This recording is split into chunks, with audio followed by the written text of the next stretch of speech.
Well, hello, Michael here.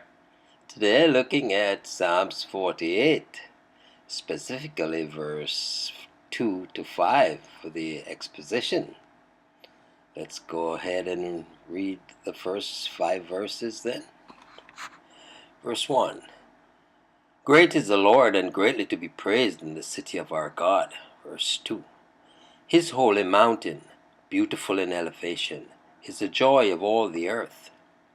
Mount Zion, in the far north, the city of the great King. Verse 3. Within her citadels, God has made himself known as a fortress. Verse 4. For behold, the kings assembled, they came on together. 5. As soon as they saw it, they were astounded. They were in panic. They took to flight.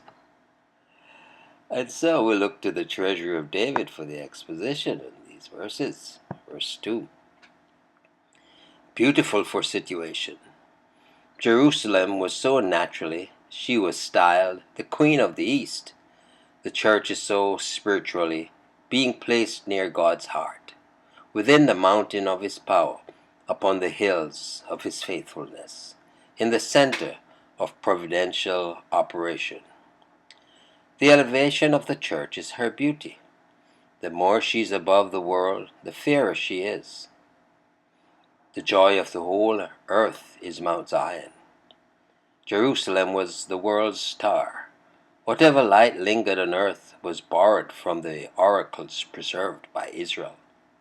An ardent Israelite would esteem the holy city as the eye of the nations, the most precious pearl of all lands. Certainly the church of God, though despised of men, is the true joy and hope of the world. On the sides of the north, the city of the great King, either meaning that Jerusalem was in the northern extremity of Judah, or it may denote that part of the city that lay in the north of Mount Zion.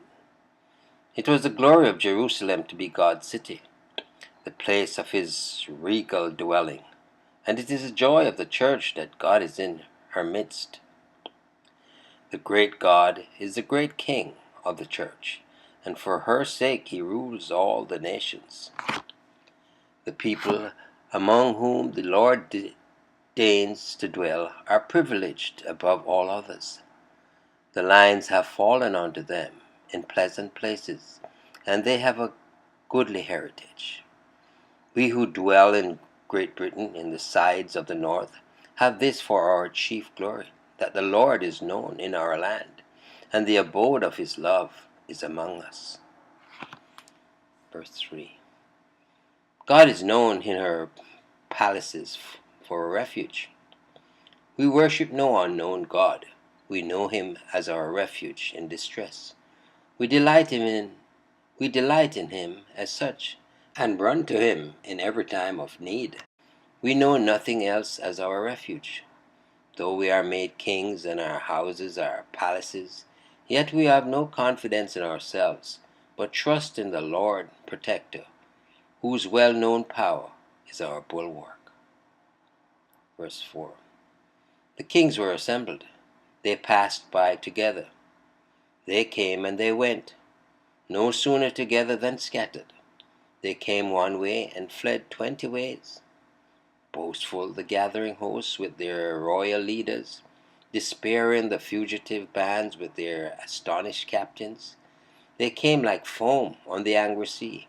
Like foam they melted away. This was so remarkable that the psalmist puts it in a note of exclamation. Lo, what have they so suddenly fled? Even thus shall the haters of the church vanish from the field. Papists, ritualists, Arians, skeptics, they shall each have their day, and shall pass on to the limbo of forgetfulness. Verse 5. They saw it, and so they marveled. They came, they saw, but they did not conquer. There was no veni, vidi, vici for them.